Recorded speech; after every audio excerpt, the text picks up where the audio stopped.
Assalamualaikum warahmatullahi wabarakatuh. Bismillahirrahmanirrahim. Alhamdulillahil alamin. Hamdan katsiran tayyiban barakallahu fihi hamdan yuwafi ni'amah wa yukafi'u mazidahu ya rabbana lakal hamd kama yanbaghi li jalali wajhikal karim azim sultanik. Wassalatu wassalamu ala sayyidina wa habibina wa syafi'ina wa maulana Muhammad wa ala alihi wa sahbihi wasallim وسلم تسليما كثيرا برحمتك الراحمين يا ارحم الراحمين ارحمنا برحمتك الواسعه وعافنا واعف عنا وعلى طاعتك وشكرك عنا اللهم زدنا ولا تنقصنا واكرمنا ولا تهنا واعطنا ولا تحرمنا واثرنا ولا تؤثر علينا واغننا وارض عنا. Alhamdulillah, sudah banyak pagi tak sempat sholat di sini ya. Pagi ini kita ambil awal surah Yasin, dulu sudah pernah dibicarakan. Bismillahirrahmanirrahim. Yasin wal Qur'anil Hakim. Itu saja mau diambil. Yasin wal Qur'anil Hakim. Yang mau difokuskan wal Qur'anil Hakim. Quran ini syarat dengan hikmah. Banyak ilmu di dalam. Semakin digali semakin dalam, semakin dipelajari semakin luas ilmu Al-Quran ini. Sebelum ini dalam pertemuan terakhir kemarin, mungkin hari minggu lalu, kita bicarakan setelah ulama membaca tafsir Al-Quran, ulama membuat rumusan. Ini pentingnya ya, rumusan ulama sangat penting. Keterangan ulama sangat penting. Kalau kita tidak baca Quran, itu masalah. Kalau kita tidak baca tafsir, masalah. Kalau rumusan ulama tidak tahu, masalah lagi. Ya, berarti orang itu hidupnya masalah di atas masalah. Wal Qur'anil Hakim, demi Quran yang syarat hikmah. Hakim, dalam Quran ada nama surah Luqman yang diberi nama Luqman Al-Hakim. Quran juga Al-Hakim, manusia juga Hakim, Allah juga Hakim. Bahkan Allah itu Ahkamul Hakimin, yang paling banyak hikmahnya. Dalam pertemuan terakhir kita bicara tentang pesan ulama yang dirumus dari Al-Quran. Ada 3 tugas utama dalam hidup ini. Tidaknya banyak ya. Kalau jemaah masih ingat, pertama, mengenal Khalik semampunya. Artinya orang beriman mesti hari-hari menggali ilmu, menambah ilmu tentang ma'rifatullah. Tentang ma'rifatullah. Kalau kita bicara tentang ma'rifatullah, luas lagi bidangnya ya. Ulama mengatakan man arafa rabbahu, man arafa nafsahu arafa rabbah. Siapa mengenal diri, dia akan mengenal Allah. Jadi orang yang tak kenal Allah berarti dia tak kenal dirinya. Maka langkah untuk mengenal Allah, mengenal diri, belajar tentang diri, kejadian dirinya, dan lain sebagainya. Jadi tugas pertama mengenal Allah semampunya, kata ulama. Dalam bahasa Arabnya, ayya arifa khaliqahu biqadril imkan. Mengenal Allah semampunya. Kita mesti belajar. Macam mana nak belajar? Belajar tentang kitab Allah, belajar tentang utusan Allah, Nabi dan Rasul, belajar tentang kekasih Allah, ulama dan wali Allah, belajar tentang alam ciptaan Allah. Subhanallah, subhanallah. Mengenal Allah wajib hukumnya. Kalau tidak, macam mana dia beribadat? Macam mana dia sholat? Kalau dia tidak kenal Allah. Jadi maka ulama mengatakan wajib hukumnya mendalami ilmu tentang ma'rifatullah.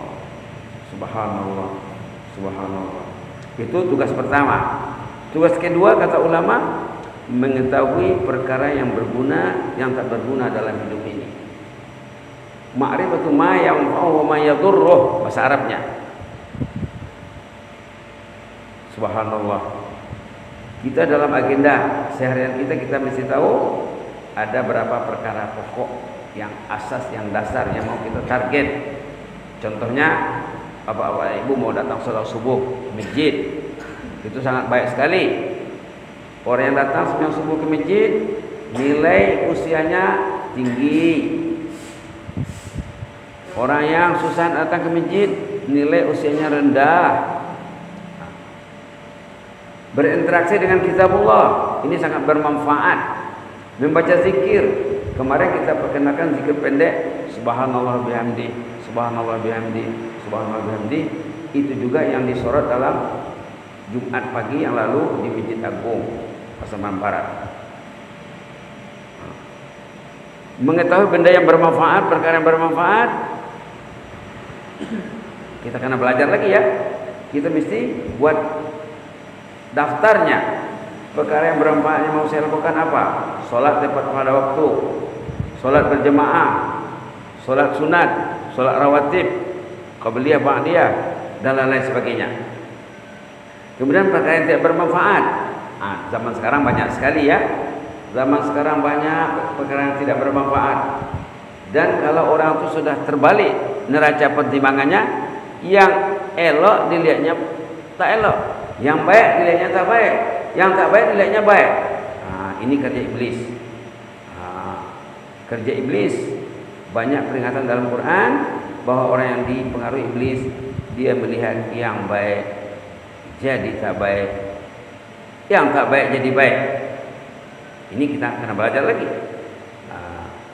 Poin yang ketiga, perkara yang ketiga yang perlu difikirkan kata ulama setelah membuat rumusan dari Al-Quran, mengetahui perihal sesudah mati. Kita hidup ini sementara. Sudah ramai, sudah banyak sanak saudara kita yang mendahului kita. Ada yang usianya di bawah kita. Suatu hari nanti giliran kita. Subhanallah. Dan ini perlu difikirkan kata ulama, macam mana perihal kita sesudah mati. Dalam Quran banyak disebut orang yang menyesal masa nak mati, menyesal waktu berhadapan dengan Allah nanti di hari kemudian, menyesal kalau sudah sampai dalam neraka. Nauzubillah. Dalam Quran ada disebutkan 3 penyesalan manusia karena gagal hidupnya ya. Pertama, masa nak mati minta disambung nyawanya. Yang kedua, masa ada di depan Allah, berhadapan dengan Allah, waktu ditanya Allah di mahkamah Allah nanti minta nak kembali ke dunia. Yang ketiga, dalam neraka minta nak pulang ke dunia. Subhanallah. Subhanallah. Itulah maka ulama memperingatkan kita dari rumusan dari Al-Quran. 3 itu juga disampaikan oleh Al-Fadhil Buya Munir waktu acara wisuda ya anak-anak di Darussalam Sabtu lalu. Sekarang minggu ya, berarti sudah seminggu lebih. Itu juga disampaikan oleh Al-Fadhil Buya Munir waktu bertazkirah pendek dalam acara tamatan kelas 6 tadi di Pinaga ya. Jadi itu saja dulu yang disampaikan. Kalau jemaah masih sabar, kita berzikir subhanallah bihamdi 100 kali. Dan jangan lupa sebaik-baiknya zikir ini kita lakukan ya. Dulu kita sudah sebut hadisnya, siapa baca zikir subhanallah bihamdi 100 kali sehari, dosanya akan diampuni Allah walaupun sebanyak buih di laut. Satu hadis lagi mengatakan, siapa baca zikir subhanallah bihamdi 100 kali pagi, 100 kali sore, nanti di hari kemudian tidak ada orang yang menandingi pahalanya. Dia paling hebat pahalanya nanti di sana. Karena kerja kita ini cari pahala ya. Kalau kita lupa cari pahala, berarti kita tidak tahu hidup itu apa. Hidup ini macam menggalih, macam berbisnis, cari untung. Untung hidup itu pahala, ruginya hidup itu dosa. Rugi hidup itu sia-sia. Jadi kita zikir subhanallah bihamdi, pulangannya pertama diampunkan dosa, yang kedua mendapat gunung imbalan, dan yang ketiga sudah disebut juga, siapa baca subhanallah bihamdi ditanam untuknya 1 pokok kurma di jannah. Subhanallah subhanallah, subhanallah. Banyak lagi hadis lain tentang fadilat subhanallah bihamdihi. Sama-sama kita baca ya. Subhanallah wa bihamdihi, subhanallah wa bihamdihi, subhanallah wa bihamdihi. Subhanallah wa bihamdihi, subhanallah wa bihamdihi, subhanallah wa bihamdihi. Subhanallah wa bihamdihi, subhanallah wa bihamdihi, subhanallah wa bihamdihi. Subhanallah wa bihamdihi, subhanallah wa bihamdihi, subhanallah wa bihamdihi. Subhanallah wa bihamdihi, subhanallah wa bihamdihi, subhanallah wa bihamdihi. Subhanallah wa bihamdihi, subhanallah wa bihamdihi, subhanallah wa bihamdihi. Subhanallah wa bihamdihi, subhanallah wa bihamdihi, subhanallah wa bihamdihi. Subhanallah wa bihamdihi, subhanallah wa bihamdihi, subhanallah wa bihamdihi. Subhanallah wa bihamdihi, subhanallah wa bihamdihi, subhanallah wa bihamdihi. Subhanallah wa bihamdihi, subhanallah wa bihamdihi, subhanallah wa bihamdihi. Subhanallah wa bihamdihi, subhanallah wa bihamdihi, subhanallah wa bihamdihi. Subhanallah wa bihamdihi, subhanallah wa bihamdihi, subhanallah wa bihamdihi. Subhanallah wa bihamdihi, subhanallah wa bihamdihi, subhanallah wa bihamdihi. Subhanallah wa bihamdihi, subhanallah wa bihamdihi, subhanallah wa bihamdihi. Subhanallah wa bihamdihi, subhanallah wa bihamdihi, subhanallah wa bihamdihi. Subhanallah wa bihamdihi, subhanallah wa bihamdihi, subhanallah wa bihamdihi. Subhanallah wa bihamdihi, subhanallah wa bihamdihi, subhanallah wa bihamdihi. Subhanallah wa bihamdihi, subhanallah wa bihamdihi, subhanallah wa bihamdihi. Subhanallah wa bihamdihi, subhanallah wa bihamdihi, subhanallah wa bihamdihi. Subhanallah wa bihamdihi, subhanallah wa bihamdihi, subhanallah wa bihamdihi. Subhanallah wa bihamdihi, subhanallah wa bihamdihi, subhanallah wa bihamdihi. Subhanallah wa bihamdihi, subhanallah wa bihamdihi, subhanallah wa bihamdihi.